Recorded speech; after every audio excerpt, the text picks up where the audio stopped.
Hi, and welcome to Axelbank Reports, History and Today, conversations with America's top nonfiction authors and why their books matter right now. I'm Evan Axelbank, and today we're going to speak with Laurence Jurdem, the author of The Rough Rider and the Professor, Theodore Roosevelt, Henry Cabot Lodge, and the Friendship That Changed American History. This is his second book. He teaches history at both Fairfield and Fordham universities. Professor Jurdem, thanks so much for being here. Evan, thanks so very much for having me on. I'm delighted to be here with you. Before we start our interview, I want to invite listeners to our Patreon page to ask for your support in keeping the show going. Go to patreon.com/AxelbankHistory. We will donate part of your contributions to a charity that supports children's literacy. Theodore Roosevelt loved a good hunt. He loved a good chase. He loved a dangerous journey. A walk through New York City to remind police officers who their boss was. He loved a chance to play conquering hero, and of course, a chance to shout his strongest convictions from the rooftops. But he also loved to write, to emote, and even to compare notes with the strongest intellectuals of his day. One of those was Senator Henry Cabot Lodge, who Professor Jurdem says became one of his closest friends, and thus they formed one of the most important friendships in American history. So first of all, Professor, how did TR develop personality traits that were seemingly at odds? He's a rough rider who could write, a hunter who could humble even the most obsessed policy wonks. How did that happen? Well, TR was a very, very gifted individual. He was gifted intellectually. He had an energy that knew no bounds. He had a curiosity that was endless.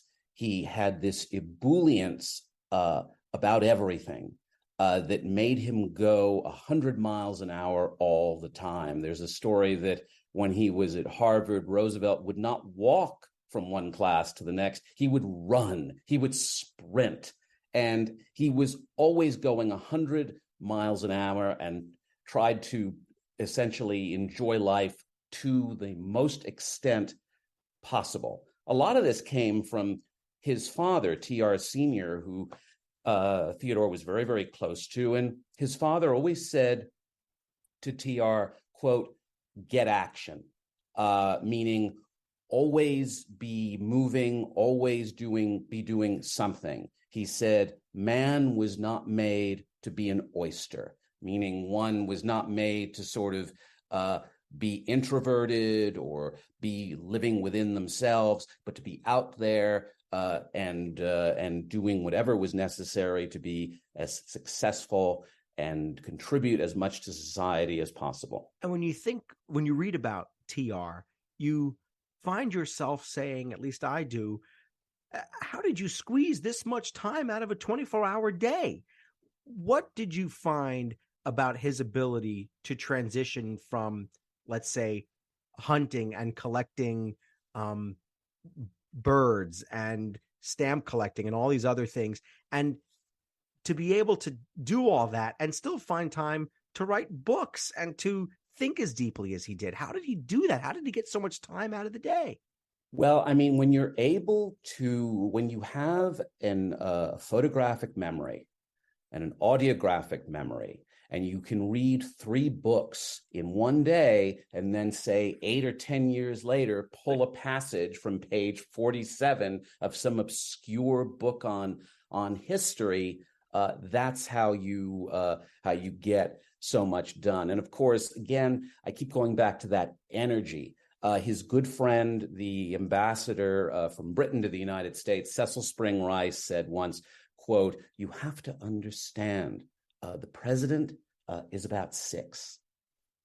And that is sort of explains that almost kind of joyous attitude that he had all the time with everything.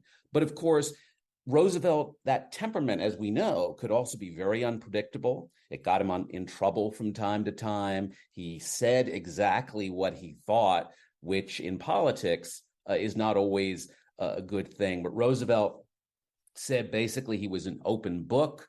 and he was incredibly comfortable with who he was as an individual, and the public came to embrace that marvelous energy and excitement that he brought to the presidency. Just as a side note, there was a year where I think I read about 70 books, and people were impressed that I could do between 1 and 2 a week. Imagine doing 3 a day. I would love to have that kind of time, by the way. Oh, yeah. All right.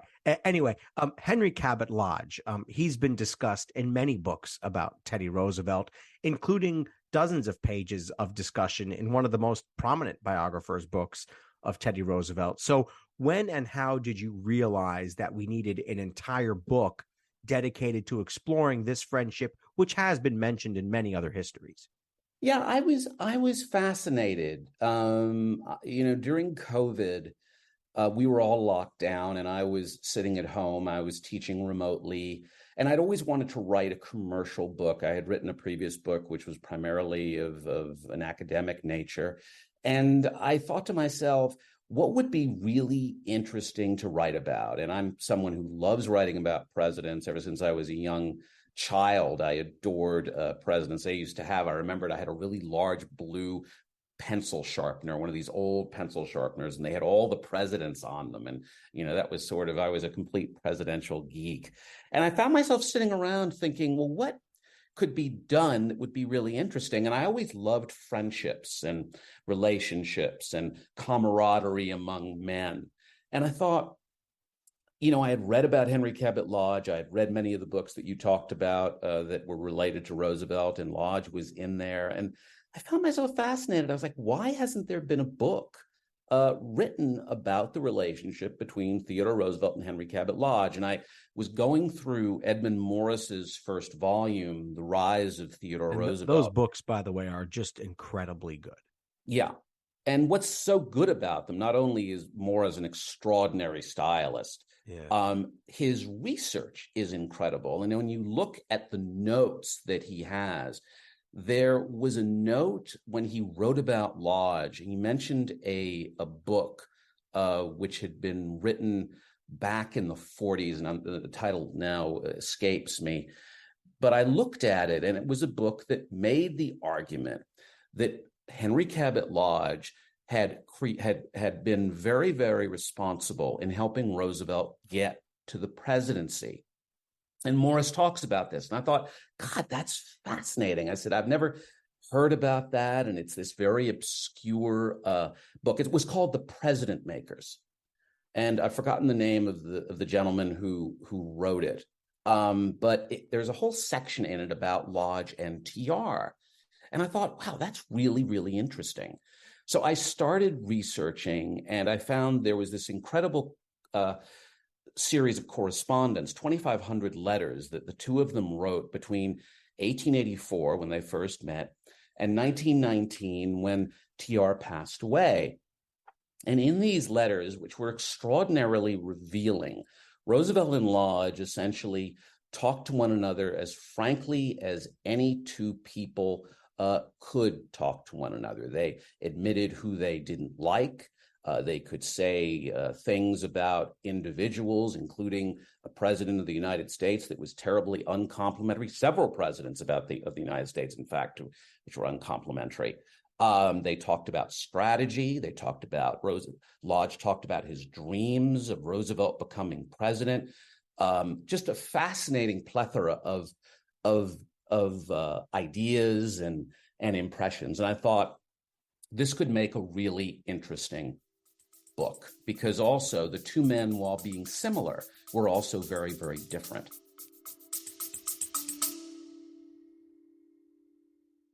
Baking from our childhoods just sticks in the memory, doesn't it? We never set off on holiday without piles of Tupperware, and there'd always be Bakewell slice, flapjacks, and tray-baked scones in the boot. Do you not do that, Lisa? No. Sadly, I do not stack the Tupperware in the back of the car when we go off on holiday. Oh. Welcome to Small Ways to Live Well, a new podcast from the Simple Things magazine. Season 2 is a pick-me-up tonic that helps us make the shift from winter to spring. A 6-week suggestion box full of things to note, notice and enjoy about the season. Search for Small Ways to Live Well on your podcast app.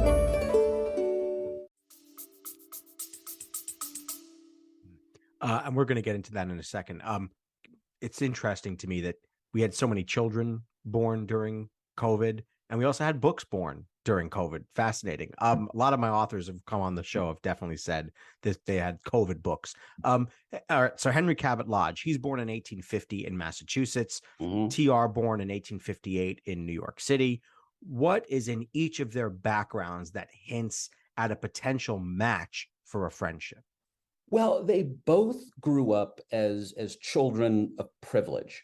They grew up in affluent environments, as you said. Lodge on Beacon Hill in Boston, Roosevelt and Gramercy Park in New York. Both their fathers were were patricians, men of privilege. They certainly both worked, but they both were very comfortable economically, and they introduced both their children to sport. They introduced them to literature. They introduced them to history. It is interesting that both Theodore Roosevelt Sr. and John Lodge both wanted to fight in the Civil War. Both were unable to do so. Lodge because of a riding accident that prevented him from marching on the battlefield, and TR Sr. because of the marriage to a Southern woman, Mittie Roosevelt, who was a Southern belle, who was terrified that her husband would confront one of her many Southern relatives if he went and fought for the Union cause. And so TR Sr. chose to get several substitutes to fight in his place.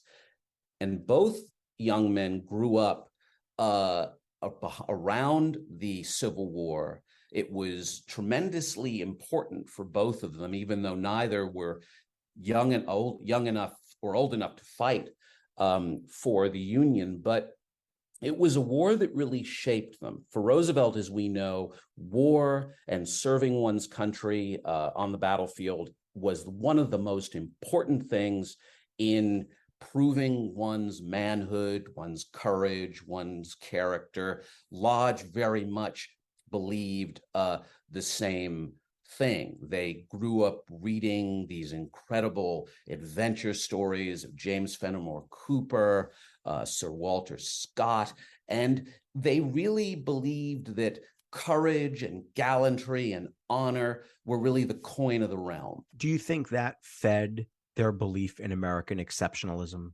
No question about it. Both of them grew up really ensconced in American history. Lodge literally, because he had some of the great historians of the day, people like Francis Parkman and others, come and have dinner at the Lodge home, and Lodge was exposed to American history. He came from this extraordinary family. One of his relatives was George Cabot, the first senator from Massachusetts, a great friend of Alexander Hamilton. And Lodge saw himself as a man steeped in destiny, that his lineage, that his ancestry dictated, or one could even say demanded, that he take his rightful place as a leader of his state and of his nation. And Roosevelt, being taught by his father that one has been given much and therefore much is expected, should devote one's himself to public service in one respect or another. Lodge enters politics, at least officially speaking, in 1880 as a member of the Massachusetts House. TR enters in 1882 as a member of the New York State Assembly. They, from what I can tell, they met 4 years later, and they developed a political alliance while they were working together at the Republican National Convention at the time. What were the first things they tried to achieve together, and what were their sort of base political views that they begin to fuse this alliance on?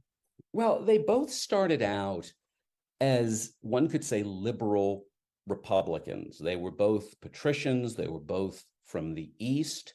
They were both men who believed in the idea that one who serves in politics, or indeed serves as president, should possess a certain level of virtue, a certain level of integrity. This was very, very important for both men. They came to know one another during the very contentious convention of 1884.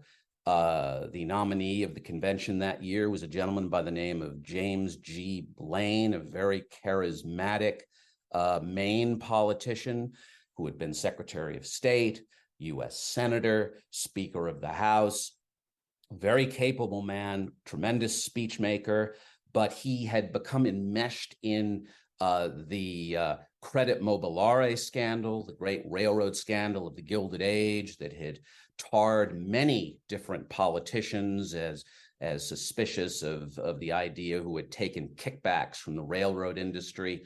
Lodge and Roosevelt thought that someone like Blaine had no business being president of the United States, and they went out of their way to try to topple him from the precipice of Republican standard bearer in 1884. And it was just that the virtue, that belief wasn't there, and they felt so strongly about it that they'd go after a member of even a very powerful member of their own party. Yes, this was both of them were very, very determined to stop Blaine. That was really the first couple of letters that the two exchanged after they initially had a conversation on a railroad trip from New York to Washington to see if they could find some alternatives who would be interested in stepping in and possibly toppling Blaine, people like Robert Lincoln, several other individuals. But Blaine was much too powerful. And in the end, this great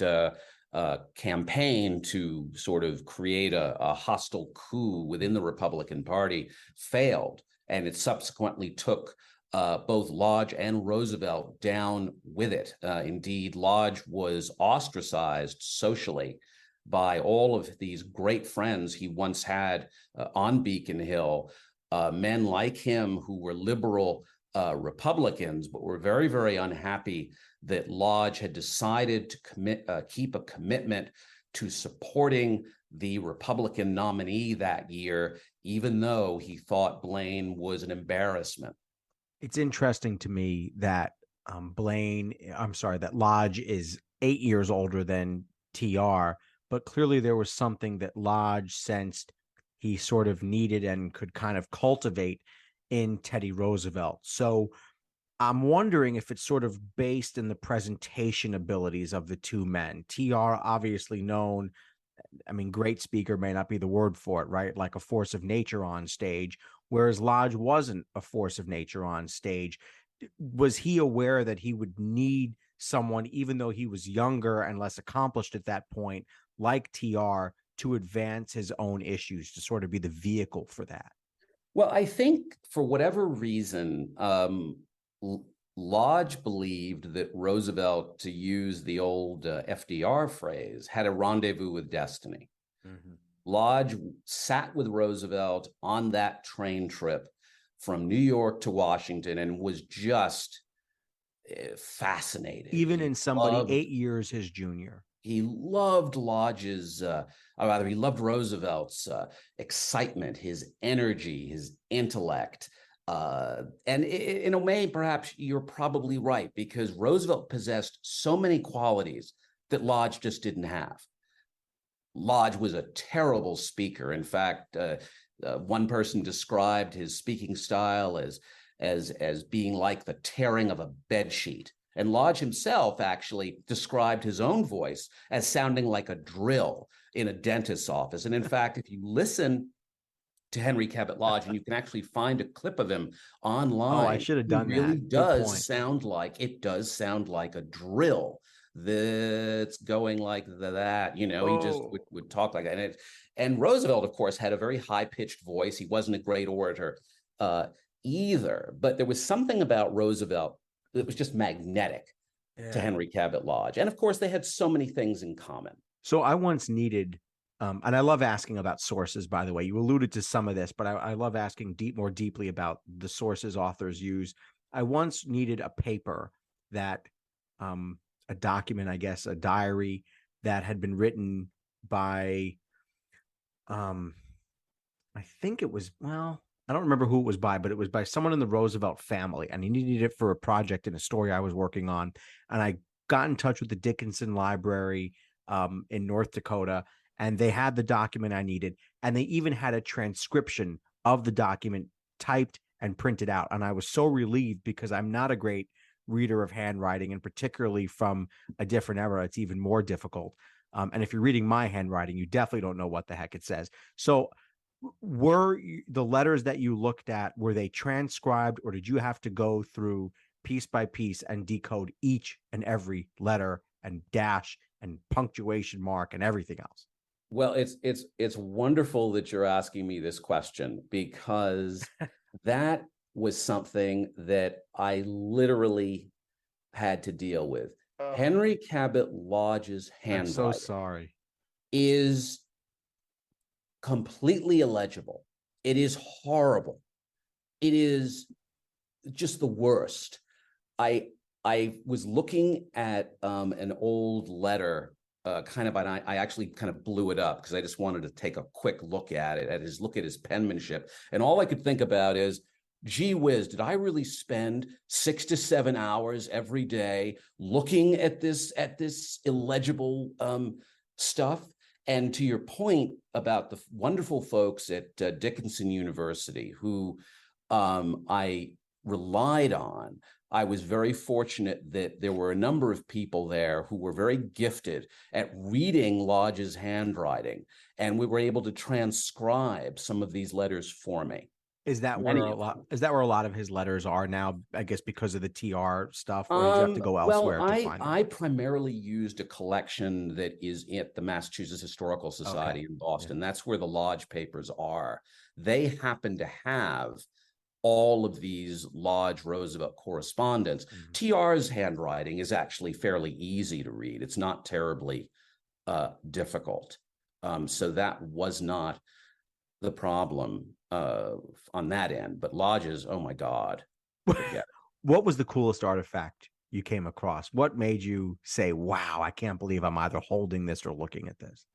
Well, it's always really wonderful to look at any letter. I think one of the letters I liked the most was Lodge and Roosevelt wrote maybe 2 to 3 letters to one another a day. They wrote each other constantly. Lodge wrote Roosevelt far more than TR wrote Cabot, and Lodge would write these long letters where he would talk about political strategy and really I think the coolest thing was for me was there was a and I talk about this in the book.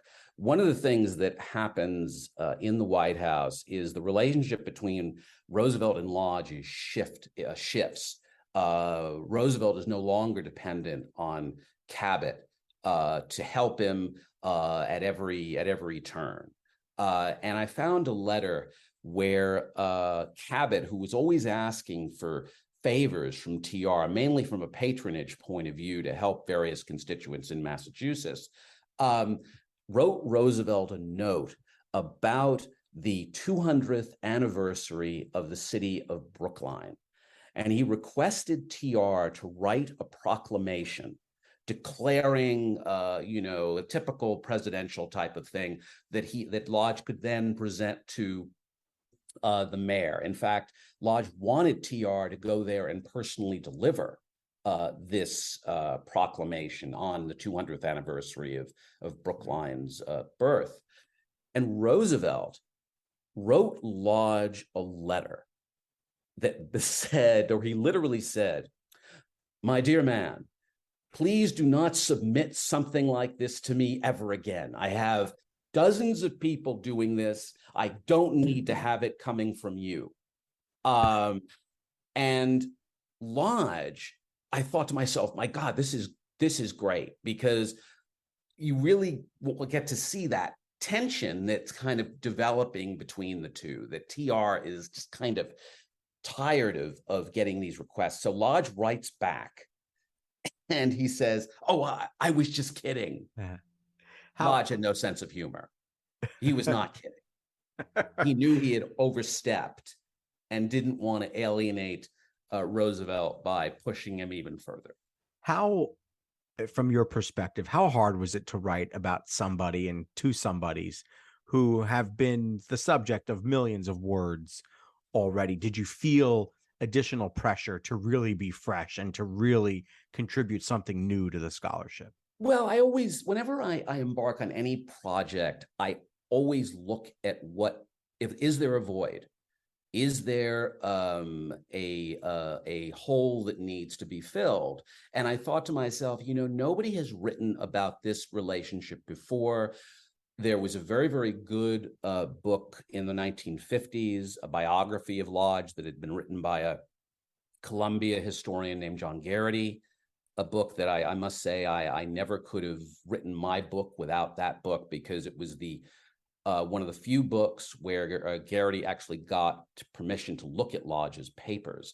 But one of the things that Garrity doesn't focus on or doesn't emphasize is the tension that existed between Roosevelt and Lodge during the White House period. There are a couple of documents that I found that for whatever reason Garrity didn't use, where Lodge is warning Roosevelt about the fact that Republicans, conservatives within the party, particularly the business wing of the party, are getting very nervous about Roosevelt's square deal, about the fact that he is alienating the very, very important money men who are responsible for the party's electoral success. And this was something that Garrity had said, they had some disagreements on a couple of things, but overall it was no big deal. It was a big deal. Mm. And it was something that really stressed that friendship. All right, back to the narrative here a little bit. You say that Henry Cabot Lodge was integral in transforming Teddy Roosevelt from, this is my term, from a local blowhard, let's say, to a president within 16 years. Incredible. Yes. It took Bill Clinton about the same time, actually. Barack Obama took him much less time. Abraham Lincoln, though, sought high office for 25 years before he became president. How did Lodge becoming a senator in 1893 sort of give TR a friend? Again, he was younger, in just the right kind of high places. Well, for whatever reason, right after this calamity for Lodge and Roosevelt in 1884, when they really kind of were bucked off their horses in an attempt to achieve political power, after the 1884 convention, both men kind of were nowhere. Roosevelt, I think, was very discouraged by what had occurred in the convention. He had chosen not to run for another term in the legislature. He went off to the West. Obviously, he was still dealing with the loss of his wife and mother, dealing with that. That had happened in 1884 as well. Lodge, for whatever reason, was still determined to achieve political success, and even more so after he was stabbed in the back by all of these supposed close friends of his on Beacon Hill. And so as soon as Lodge wins his congressional seat the following year, he then begins to try to figure out a way to bring Theodore Roosevelt to Washington with him. And he begins to use this incredible network that he has created and will continue to create throughout his life, where it seemed like he knew everyone in Washington. One of the great stories, I think, showing the love that Lodge had for Roosevelt, and the belief that Lodge had in Roosevelt's destiny, was Lodge's wife, Nanny Lodge, who was an extraordinary woman, an extraordinary figure in her own right, a Wellesley graduate, photographic memory, super knowledgeable on naval history and nautical affairs, and also great beauty,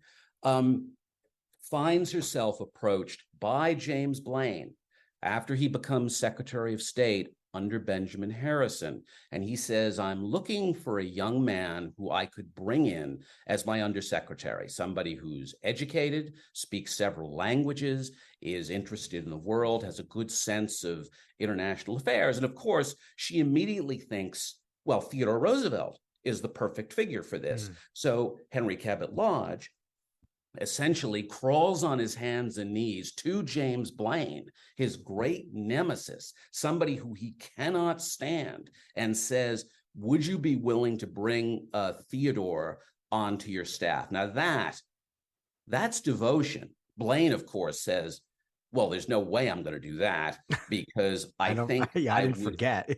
Yeah, because I think I would have several sleepless nights while on vacation, not really knowing what this man is up to. So it didn't matter.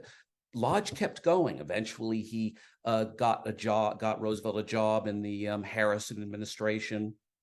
He helped him get the job as police commissioner. He helped him get the job as Secretary of the Navy, or Assistant Secretary of the Navy, rather, and ends up helping him get the vice presidency.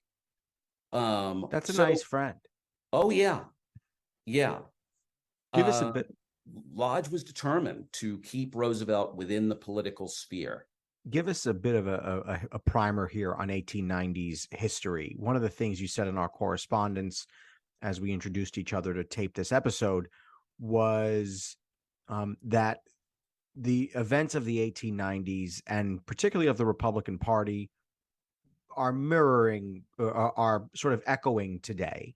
Explain the 1890s and why it's a particularly important decade for us to grapple with as we soar now into the 2020s. Well, it is so interesting. And that was the other thing that really made me found this project very compelling, was because as I found myself reading about the issues that Roosevelt and Lodge were tackling, immigration, the idea of the controversy of tariffs, whether they were or were not appropriate for economic growth, the issue of government and the idea of how much government is too much government, and several other issues. And of course, the conservatism of the Republican Party from a business point of view, which was very, very important. The fact that we have today, as we did in the 1890s, an enormous economic disparity within the country. You can look at the robber barons of the Gilded Age, those like Carnegie, Morgan, Rockefeller, Vanderbilt, and we can see the tech billionaires of today, the Musks, the Gates, the Zuckerbergs, people like that. I thought of two of those three names before you did, so we must be on the same page. Exactly. And then there's the other thing, which is this tension that exists within the country that really was responsible for the rise of President Trump. And that had to do with this kind of feeling of so many people being displaced by this new economy as we move from the industrial economy continue to move from industrial into the digital economy. And that was something that was going on in the 1890s as well. People who had once had small businesses, depended on local markets, now suddenly found themselves displaced by this massive industrial shift that was going on. Young girls forced to leave their homes and go to work in factories in the South, lots of economic turbulence, the idea that the following Reconstruction, the idea that African Americans were now competing with poor whites for the same jobs, and of course you had immigrants who were competing as well. So there were a lot of similarities, and even today, and we see this now, this whole idea of how the Democrats are attempting perhaps to try to restrain the tech companies, trying to restrain big business. And this is something that both Lodge and Roosevelt, even though they were Republicans, Roosevelt particularly, really wanted to figure out a way to try to restrain the malefactors of great wealth because of what was being done to society because of them. And then all of a sudden, an assassin's bullet changed history in the United States once again. Yeah. How did Teddy Roosevelt becoming president, suddenly he was the one in high places, how did that change their friendship? Well, it changed it a great deal. And it's ironic in a way because Lodge had encouraged Roosevelt to seek the vice presidency. It really came down to the only road that Roosevelt had, because he had annoyed the boss of New York, a gentleman named Thomas Platt, when he was governor. He had done several things that had alienated Platt to the point that Platt literally said to a colleague, "I want that bastard out of New York." And of course, that ended up happening. Backfired And so, quite a bit, yeah. Yeah, It backfired. I mean, he ended up it being did, quite it powerful. did, and so Roosevelt becomes vice president, which many people, including him, essentially viewed as a graveyard, as a dead end spot, combined with the fact that William McKinley, and more importantly, McKinley's advisor, Mark Hanna, had no interest in having Roosevelt anywhere near any remotely point of power. And they were determined to keep Roosevelt essentially a prisoner, in a gilded cage, but a prisoner nonetheless. Once McKinley passes away, Roosevelt realizes, is stunned that he becomes president. There's a wonderful letter that the two exchange. Lodge is in Europe, in Paris, when McKinley passes away. They both write to one another that this was not the way Roosevelt wanted to become president, but he was president nonetheless. And now that he was president, Roosevelt decided that he was very much going to be his own man. There had been some gossip that had circulated around Washington about how much impact Lodge was going to have. A journalist asked Roosevelt at one point early in his administration, well, I'm wondering, Mr. President, how are you going to deal with Senator Lodge? Because so many people know how close you two are, and we're wondering what impact is he going to have on your administration. And Roosevelt, who also was familiar with the gossip and was also familiar with the phrase, the firm quote of Lodge and Roosevelt, where Roosevelt was named, sort of labeled as the junior man, Roosevelt looked at this journalist and said, "Look, you don't understand. Lodge does not run me. I run him." And that statement is really powerful, I think, because it's like, I'm president of the United States. He's a senator. That's fine, but I'm the guy in charge. And the friendship itself kind of remains the same. They still see one another. They get together. Their wives get together. They go riding, walking. They play tennis together. They have dinner together. Roosevelt talks to him about foreign policy, such as the Russo-Japanese War and other things. But when it comes to favors, when it comes to putting people on the White House staff who Lodge believes should be there, Roosevelt literally says to a friend, "I have got to be very, very careful.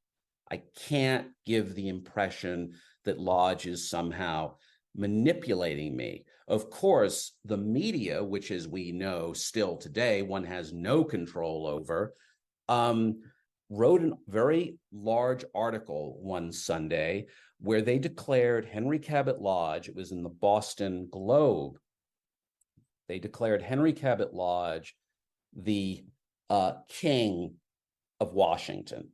And there was a marvelous cartoon where they listed all of these issues that Lodge was interested in, be it foreign policy, be it finance. There's a whole litany of things. And there's a small picture of Henry Cabot Lodge, and it says Henry Cabot Lodge, operator, meaning he was the man in the president's ear. He was the man controlling things. We don't know what Roosevelt thought of that, but it probably, I can guess, annoyed him just a little bit. Yeah. They ultimately have a huge rupture over the role of government. Just explain that real quick, and then explain as quick as you can, and then explain how they were able to recover that friendship. Well, there had been a rift that was growing for some time. Lodge was a conservative. He was a strict believer in the Constitution as written. One of the things that Roosevelt did, other than believe that government needed to take a much greater role in society than Lodge did, was that in 1910, after realizing that William Howard Taft was becoming an enormous disaster, Lodge encourages Roosevelt to return to politics, return to the arena as sort of representative of the Republican Party, to try to heal this rift that had developed between the liberal wing and the conservative wing. He wants Roosevelt to run for president again. He believes that Taft is a disaster, and not to mention, more importantly, electorally, a disaster. The Republicans were losing races. He was constantly concerned about midterm elections. He believed Taft was a disaster who knew nothing about politics, who dealt with the wrong people, who didn't treat people properly.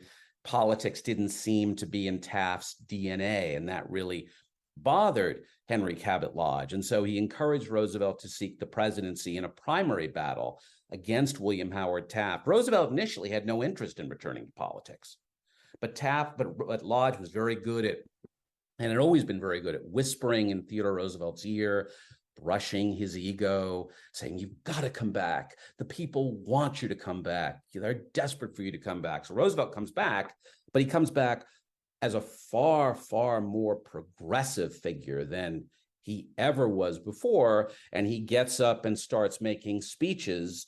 One of the more important speeches, a speech he gave in Kansas in 1910, where he basically says things like, one of the things that we need to do is if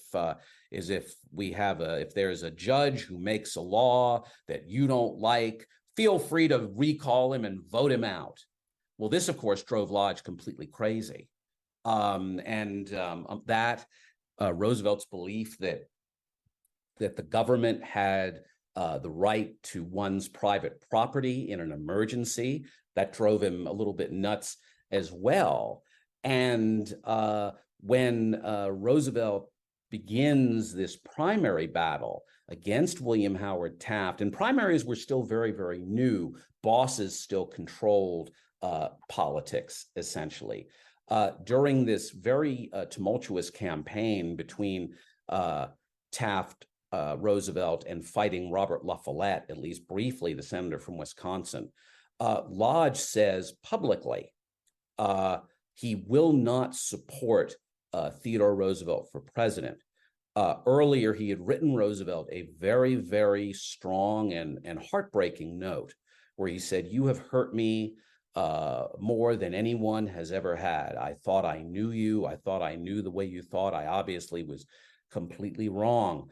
And all these letters that had been coming between one another for years, more or less stop. There's a letter here, there's a letter there about, a kind of bland topics about history or legislation, but they really stopped talking to one another. Go ahead. Yeah, sorry. They're ultimately able to recover much of their friendship.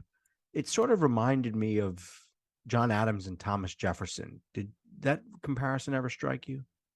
I didn't think about it, but I think you're probably right. But Roosevelt and Lodge come back together. Lodge is heartsick when Roosevelt gets shot during the 1912 presidential campaign. He writes in these very, very heartfelt telegrams.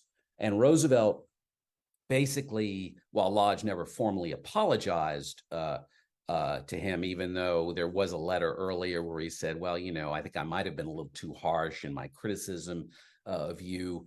Roosevelt brings Lodge back into the fold. And then that friendship returns as strong as it ever had, because both men despise Woodrow Wilson and are determined to do whatever is necessary to make his presidency as difficult as possible. What advice would, well, before I ask that, let me just ask, TR died in 1919. Yeah. Lodge died 5 years later. Yeah. What did Lodge say when Teddy Roosevelt died, and do we know their final communication?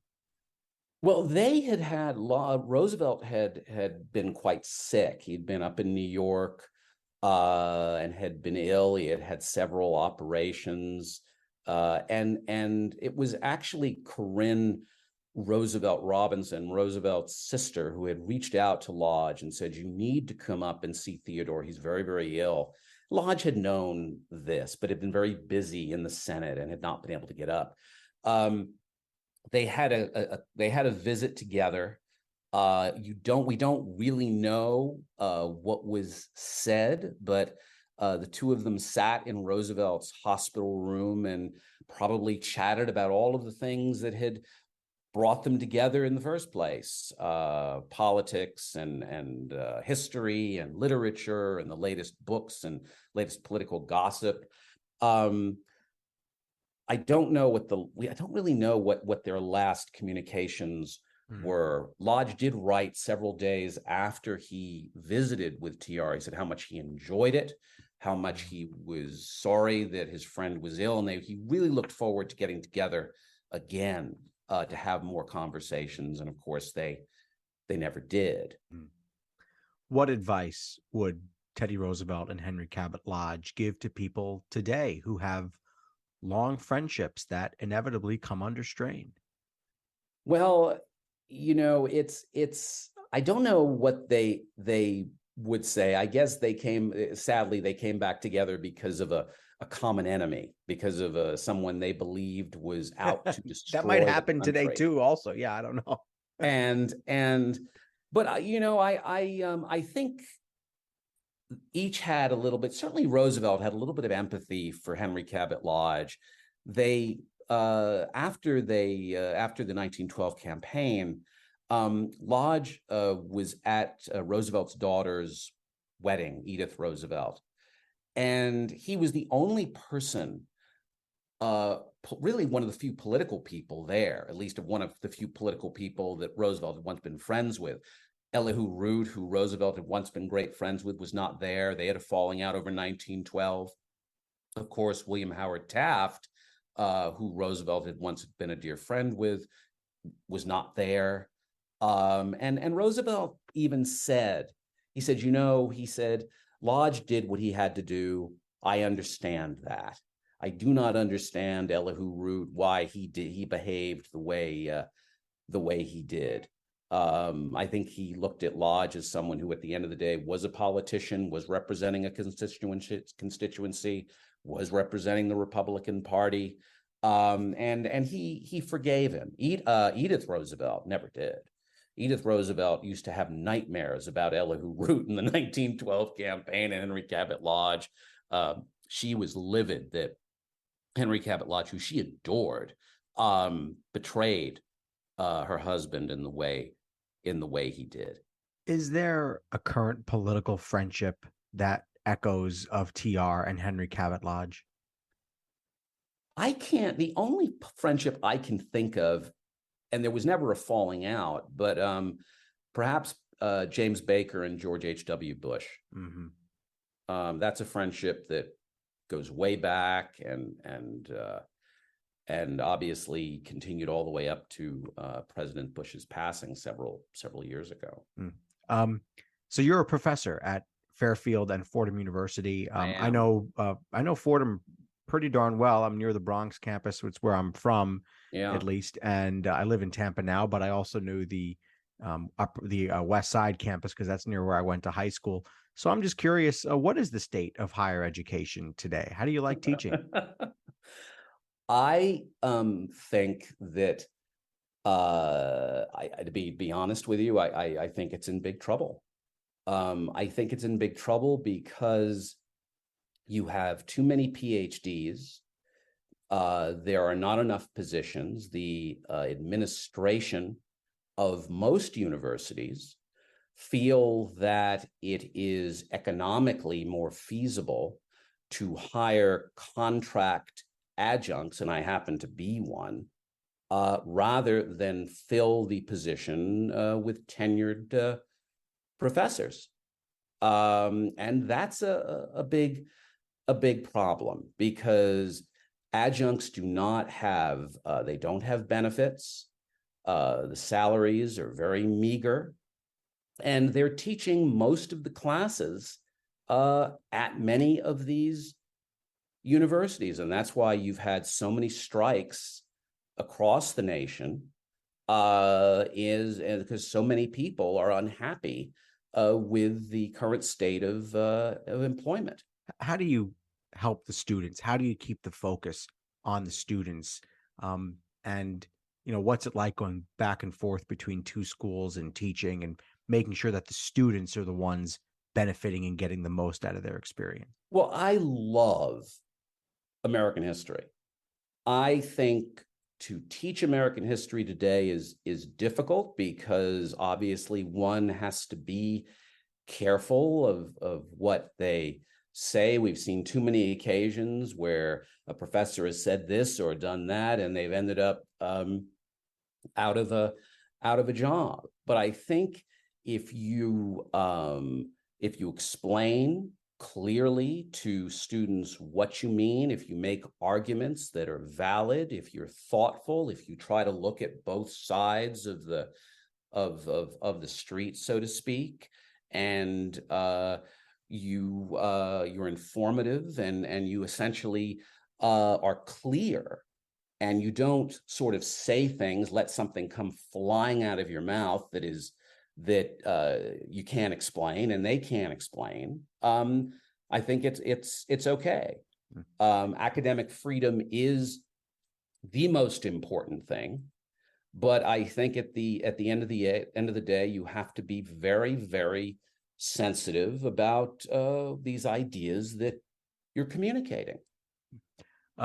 The book is dedicated to Elliot Jurdem and your father-in-law, who you say is a true Rough Rider. First of all, what traits do you hope Elliot inherits that he would have in common, let's say, with Teddy Roosevelt? Well, he already is a very spirited child, so he has certainly that ebullience and that joy for life and that curiosity and that energy that carried TR a long way. I also hope that, and he does have this as well, he has kindness and empathy, and he loves people and he loves to help. And he also has strong opinions, and he loves his friends. There you go. I love that, right? What should young boys, not just your son, of course, but what should young boys avoid when it comes to emulating Teddy Roosevelt? Well, I think Roosevelt, he was only, I think he was at the oldest 63 when he died. But when you look at photographs of him, he looks like an old man. He stretched himself to the limit, and he treated his body terribly. Physically, he drove himself mercilessly. He courted danger when there was no reason to court it. He rode too quickly, his horses too quickly. He went off on that River of Doubt journey, which nearly killed him. Yeah, don't do that. Don't do the River of Doubt. And he ate excessively. He was not a drinker per se, but he was somebody who lived life to the absolute fullest. And I think doing things like boxing, getting punched in the eye, where he subsequently went blind in one eye, he was deaf in one ear. You got to slow down just a little bit. Seems unnecessary. All right, now your father-in-law. I love asking about dedication pages. Your father-in-law, George Waterman III, a true Rough Rider. What makes him a Rough Rider? Well, one of the things that is interesting is that his grandfather actually was a Rough Rider in Cuba and subsequently served as President Roosevelt's ambassador to Ireland.